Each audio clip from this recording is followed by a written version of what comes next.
okay, Singer. It's like, where do I want my Yeah, I don't know where you're kick you.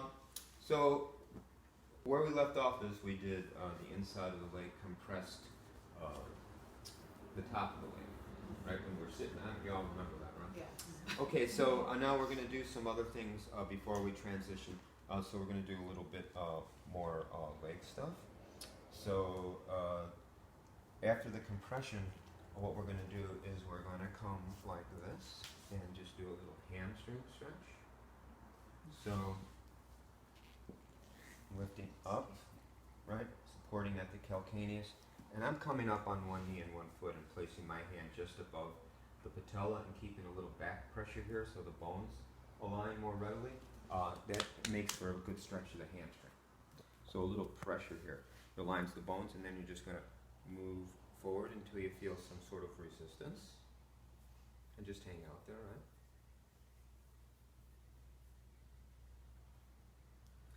And then you're just going to let the leg come fold and the foot right on the mat. Okay? And we're going to come and just come down and sit in a figure four. And our leg is supporting the foot so it doesn't slip, but right at the toes, not up against their ankle, because what we're going to do is move the leg this way, and if it's too close to the ankle, it's going to retard the movement forward. So we're just stabilizing here at the toe. And we're in line with the leg, so we can intertwine our fingers, and with moving back so our arms extend, we use our body weight. That feels amazing. So this, anything that closes this joint, considered a hip flexor, they call. And one of the prime hip flexors is psoas. So this here is not psoas stretch. So just leaning back, right? And you have the option of working down and then back up if you like. I have a tendency to just hang out here because as I'm leaning back, the more I hold it, the more her body relaxes, and as it relaxes, it starts pulling from this side. Nice. So I'm just going to hang out like this. Is that also stretching the iliacus? Well, okay, so the iliacus is on the inside of the hip. So any displaced movement, if you do it this way a little bit out, you get that a little bit more. Because it's like the inner lining of the ilium. Ilium, right. So you can open it that way by going out this way a little bit with some tension. But this way a little bit because,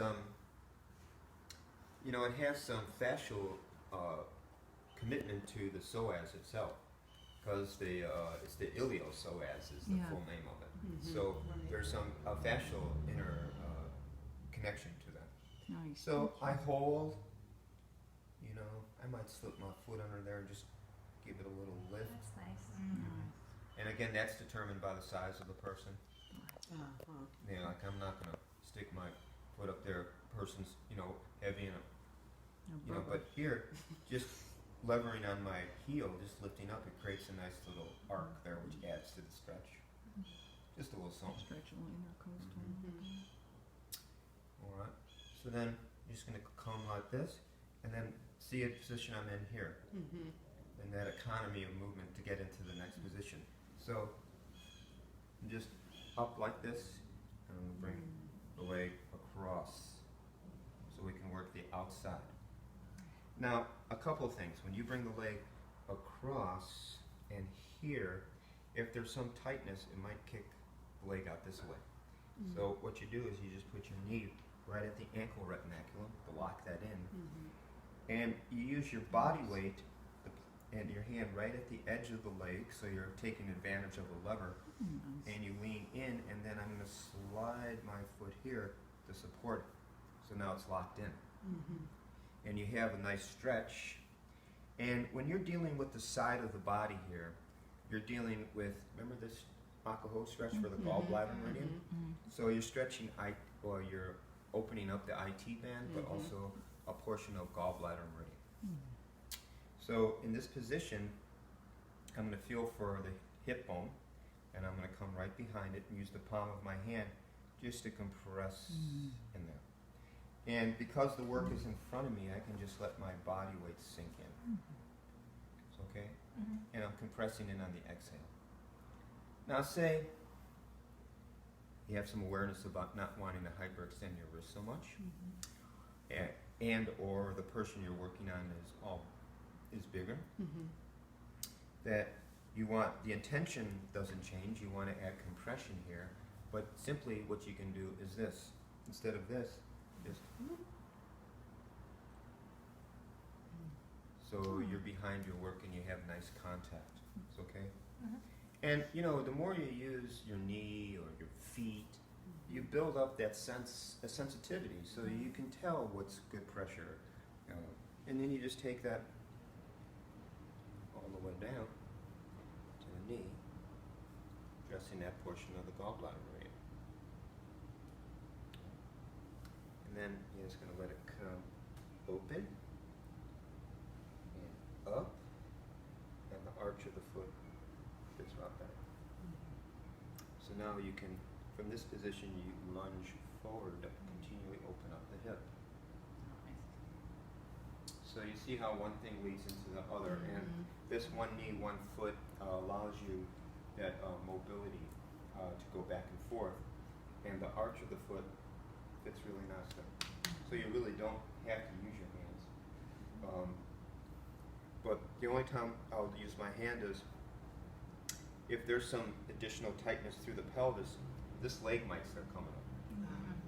So you can do it without supporting the leg, but I have a tendency to hold the leg a little bit to define the stretch a little bit more. And I'm also going to let the leg come out a little bit more, and I'm going to add a little compression. And how I'm going to do it is I'm going to support the knee with this hand. So as I lean in and compress, I can use this hand to bring it back and continue my compression. And while I'm doing this, if I notice that the leg is starting to get up, I'm going to simply do this. My foot here. So it stabilizes that leg. And that way it defines the stretch a little bit more. It's a good stretch. And I'm just using my body weight here, just going into a supported lunge position. So this is a more spleen, liver, and kidney, but also because of the angle and the sustained compression, it helps open up the hip a little bit more. That's a little bit about lunge right there. Okay, so, and we come out of this, just relax now. That's right. And then you're gonna, from here, so I'm like this. So this hand comes, drops the foot, holds it here, support here, right in the hip rotation. Right? Because one thing into the other. And you have enough space, so, right? So one way, Churning butter. and then the other. The other, butter. The other butter. Right? Look, see? And your body's following. And then here, across, here, scooch up a little bit. Use the palm of your hand right on the inside contour of the humerus, and then just leaning across for a stretch. Okay, so this stretch, right? Now the thing about this stretch, which is lovely, after doing it for so long, there's different components of every technique that I've ever been taught or created. There's little nuances. This is no different. So, a couple of things. If you're taking this stretch and you look at here and you notice that the leg's coming out at a right angle, like right from the hip, that is this. Feels, excuse me, I'll do this. That's where you feel the stretch. But if you lower the leg a little bit and you do it, the stretch comes up a little bit more. So I usually will do, this, and then I'll just slide the leg down a little bit so it goes up a little bit more, so you can deal with the hip and the lower back. Because you know that dynamic about how this affects this.